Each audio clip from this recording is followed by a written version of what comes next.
So let's go over passing arrays to functions and or methods. Okay. Just remember that arrays are references, reference type. So when you pass an array to a function, if you change anything inside the function, you're also changing the actual data from the original array. Okay. So let's go back to the code here. Yeah, I'm just gonna comment these out. Okay, I will keep these as that's fine. And then I'm just going to work with one of these arrays here. So right above here, I'm going to write a function to, let's just say, accept or receive one of these arrays. We'll call this the function static void. We're not returning anything. We're just going to change the data of the array. We could just say update maybe, and we'll update the string array called just ry.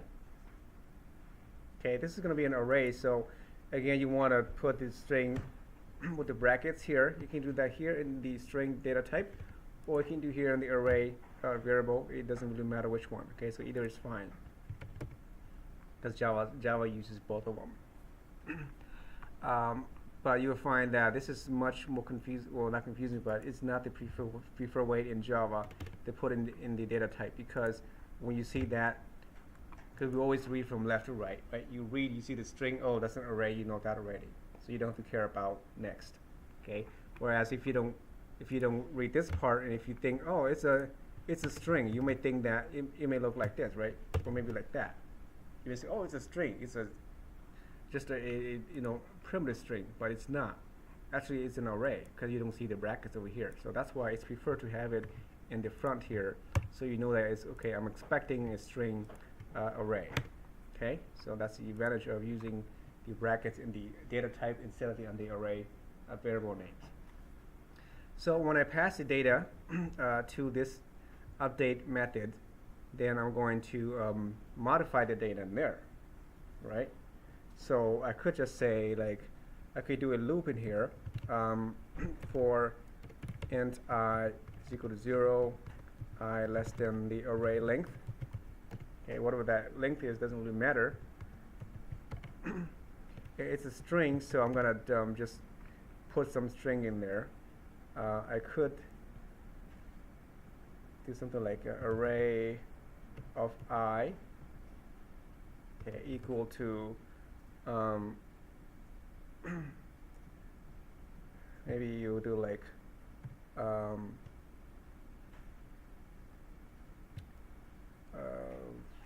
don't know, a something, a plus maybe I or something. Okay, so it'd be A0, A1, A2, A3, and so on into the string array. And then we're done there, right? I'm not returning the data back, but because this is a reference, when I change in here, the original array will also be changed. Okay, so if I call this function update, if I pass in the names array, okay, so we'll see that well,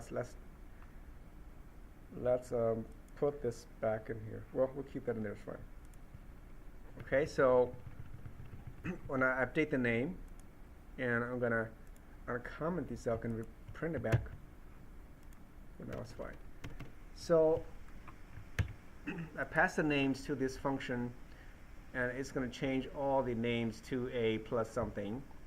And then when I'm going to display it back, you see that the name field will all be changed to A0 through A2. Okay? So you see that the name has been changed to A0, A1, A2, because I'm passing the array to this function, and it's passed by, so I'm passing the reference or the memory location of names to this method here. And when you modify the data in here, it also modifies the original array's data. Okay, so this is very similar to how I did before new months is equal to or new months is equal to months. So you change the data, you also change from here. Whereas before, if I do this, if I pass the second parameter, if I call it string, s, and if I put in here, let's just say I have this new string here, s is equal to, hi, right? If I pass a string here as a second parameter, and if I print the s down here, also, it would still be like just s.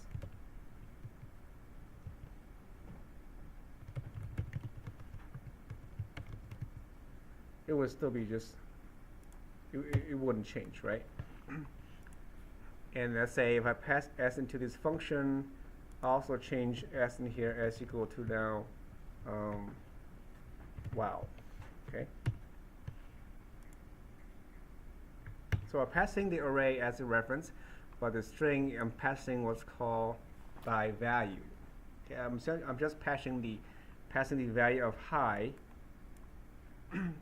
It's encapsulated in the array the string called s, but really the reference, the address of this string s is not passed to the method, but just the value. So when I change in here, it doesn't really matter because this s is just local to this function, right? We call those local variables. Even though array ARY is local to this method here, the address is passed to it instead of the value. So that's why when you print this out, you see that s will still be just a hi all the way through. It does not affect the s original value. Okay? So in Java, all your primitive data types are always passed through a method by value. You cannot pass by reference. Okay? In other languages, you can. Like in Visual Basic, for example, I could pass the s here. If I want to change the value inside the function, like I did in the array, then you can pass it to the function here, and you can say in here, string s, you can say by value. That's a keyword in Visual Basic. And so when I change s in here, it also changes the original s and where it was being called from. Okay? So other languages has that feature. Java does not. The only way Java has is the object type, or the array, or an object, right? So if I pass, if I create an object called array class, if I pass it to this function as the object type, then if I modify that in there, it also modifies the original object because you're passing the reference of that object, of the array or the object. So Java always passes by value. There's no reference the other way around. Yeah, all your primitive data types, like your strings, your int, your float, your char, all those variables, when you pass to a function. It's by value or this was so confusing. It's always by value. Okay, it's always by value. There is no by reference. For primitive type. Okay, primitive data type. Like the int, your float, your doubles, or all those will be only by value. Array is always by reference. Okay, it's opposite. Okay, because arrays and objects are reference data type, whereas your primitive data types are your int, your char, your float, and boolean. All these are primitive types. So you cannot pass the reference to those, to a function, but just the value. But arrays are passed by reference. Yes, arrays and objects. So if I create a class, array class called CC, and so this is an object, right? So if I pass this object to the method, then this is also passed by reference because it's an object. Okay. So objects and arrays, you always pass to a function by reference by default. Okay, if you want to pass the value only, let's say if you want to pass the value to the function and not the array itself, then you have to go like this for every one of them, right? Which is really painful. Okay, So if you don't want to change the value of the array, then you want to clone the array. So you have a copy and you send it over. So that way you can protect your original array and the data, right? So just be careful when you pass data array to a function, because if you change in here, you're also changing the actual data. So if I accidentally delete everything here, if I deleted all the data, then outside, when I come back from outside of this function, all my data are deleted from the array. Okay, so just be careful with that one. Okay, so that's what it means. Right, so it's that one there. Now, so I want to go over just one exercise in the book. The homework assignment for this unit is, the first two are pretty easy. Okay, the first two are easy because basically you're going to do is you're going to so 1, 2, and 7. Okay, so 1, 2, and 7. So the first one, basically you write an application to store 12 integers in the array and then display them from first to last, and then display the other way around, from last to first, right? So you basically swapping the index from the other way around. Okay, so that's easy. It's not this one, but I think I asked you to do 2. So 2 is use a user enter a number of double values up to 20. Okay, so and then the user should enter 99999. Again, it says 99999. If you don't like this number, you want to use something else, that's completely fine. I don't really care what you put there. It's just a sentinel, right? Or a value to quit the loop. So you're gonna enter up to 20 numbers, and if you so you add the loop, right? You have the while loop, the do loop, and until you read a data input of 9999, or if you call it 1, 2, 3, whatever it is, you end the loop. So it could be 20, or it could be just like 10 numbers. It doesn't really matter. Okay, if you enter more than 20, then when that number is reached, then you just force the input to be completed by then, and then just display the data out. Okay, and then display the number, the value, at its distance from the average. Okay. So you have, let's just say you enter 10 numbers, and those 10 numbers, you calculate those, so you get the average of those 10 numbers, and then so there's a point in there has the average. And then let's just say if I enter between 1 and 10, I have an average of, let's just say, 3.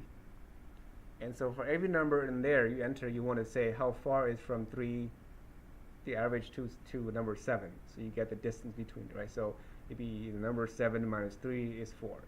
The number 5 enter minus the average is 2. Okay, so you get the distance from each of those numbers. That's what that means. And then number 7 is requires a little bit of thinking, but it's not that hard. Okay, so you've done this before. You know to create classes. So you're going to create a class called college course, and then it's going to have two fields, I think, for the course ID. So this would be a string type, and then the credit hours would be int type, and then a letter grade of A, B, C. So another, this would be like a character type. Okay, so 3 fields, and you're going to create setters and getters for those, just like you did before. And then so that's one class.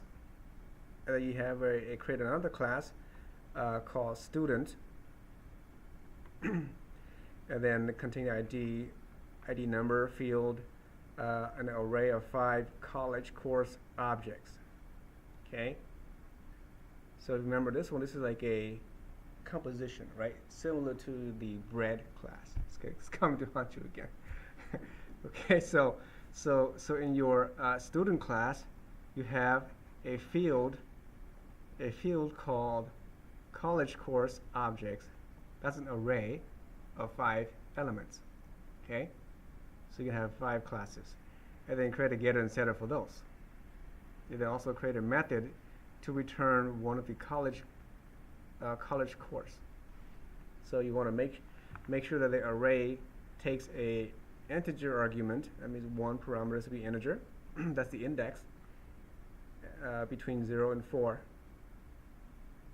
Right? So you can retrieve that course out of those 5.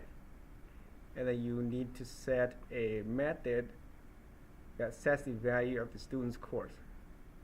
And this method takes 2 arguments, the course array, and then the integer representing the course position. And then you save that as the course, college course. Well, actually it's much simpler than it is. Okay, so let's see, the student course, the student class, college course. Yeah, so no, it's not really a composition. You just created a 2 classes, and the 1 class has 1 other data. I'm show you example really quick here. Okay, so we're gonna have 2 class. I'll create a new package in here just really quick. We'll call this one just like maybe, I don't know,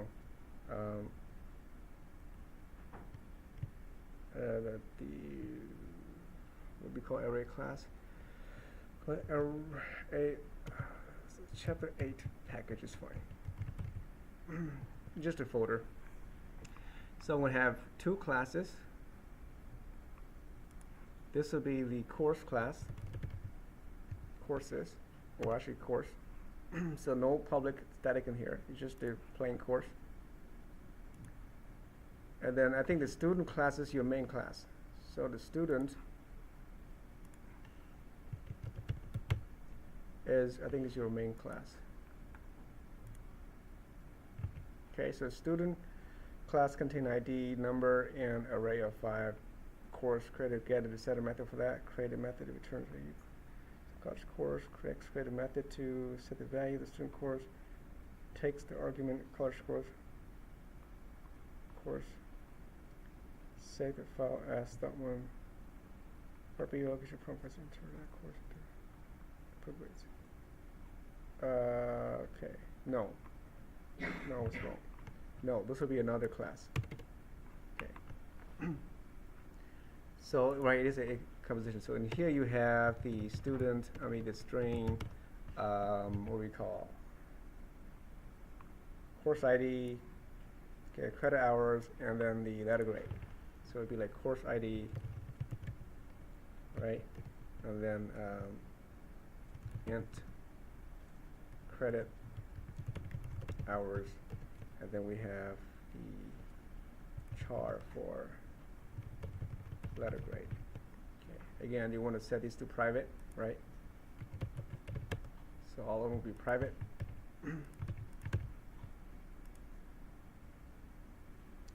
And then your setters and getters, you know how to do those. Okay. And then you could also have your constructor. So this will be like course. And then, take those 3 parameters, string of course ID, int credits, and then they have the char of grade, something like that. Okay, so you want to use the set course ID and then pass in the course ID. Okay, and do the same for all those 3. So that's it for this class here. All right.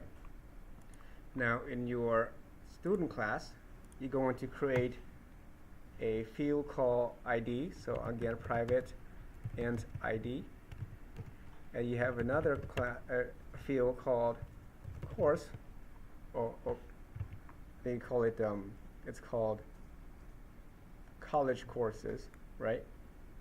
So you want to call it that, but I'm just calling my course. So this will be college courses, and this is going to be an array of 5 elements. So you could say here, courses equals new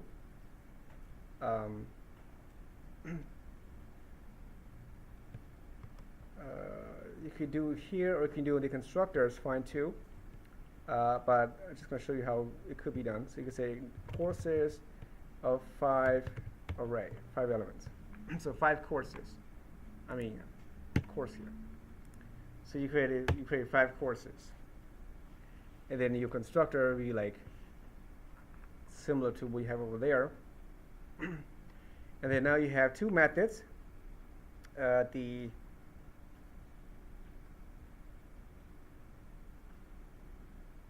get method for the ID, the get method for the college course.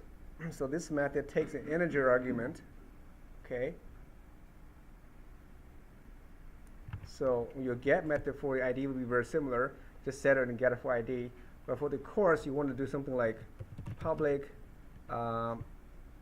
returning an integer, returning one of the courses, okay? So the course will be the data type. This will be like get course. So it's going to take an integer of I, whatever you call it, it's fine.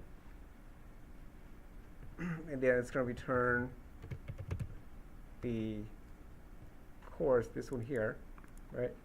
This course of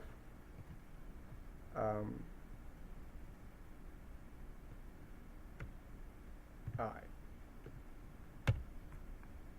That's what it's asking you. Okay, you need the I variable here. And the reason is because let's say if I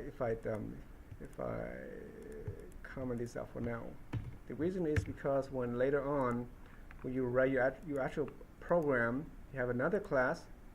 This will be the main class, and it's called, what's it called? It's called let's see down here, Part B. Part B is called the input grades class. Okay, so Part B is depending on Part A here. So this will be like input grades. Okay, you have a public main constructor here. So in here, you're going to access a student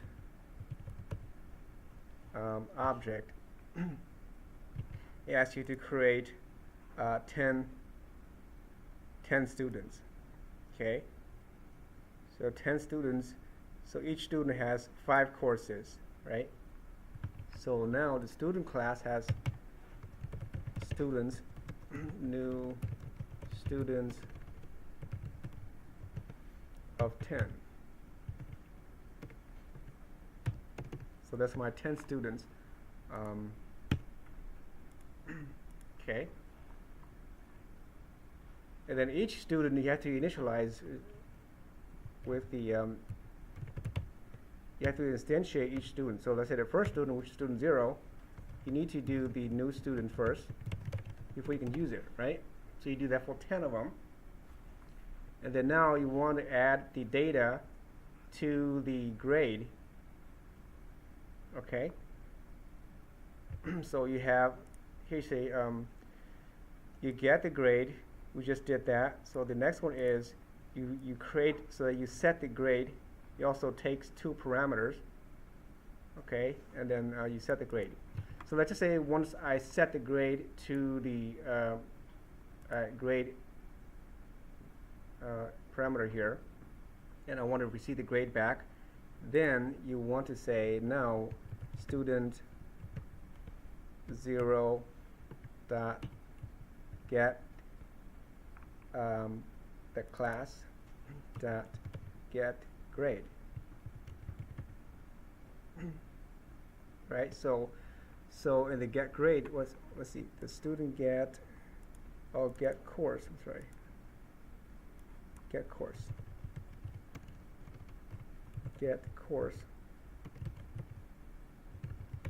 and then you pass an integer here, will be like the first course. Okay, so you pass the first course to this function, which is written inside a student, right? Return the first course.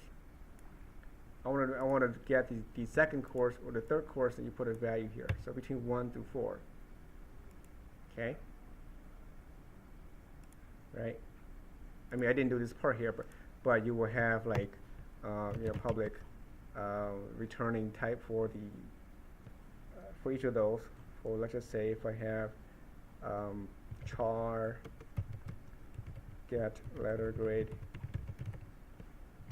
it will return that letter grade, right?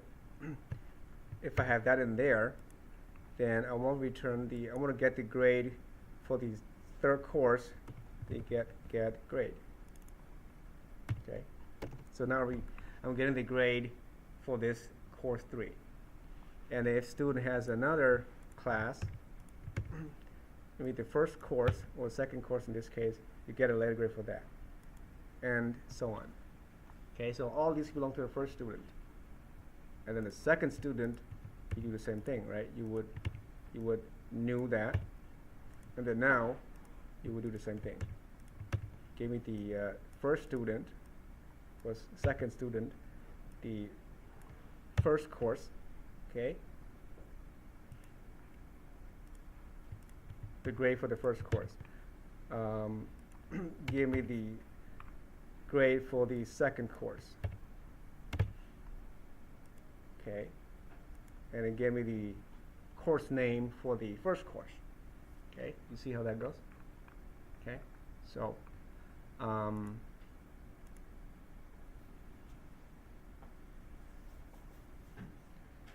and so again, if you get stuck anywhere, just shoot me an email, and we'll see how you guys do by next week. If you need more time, I'll be more than happy to give you an extension. Okay, so I think that's it for today. If you have any questions, let me know. Otherwise, I'll see you all next week.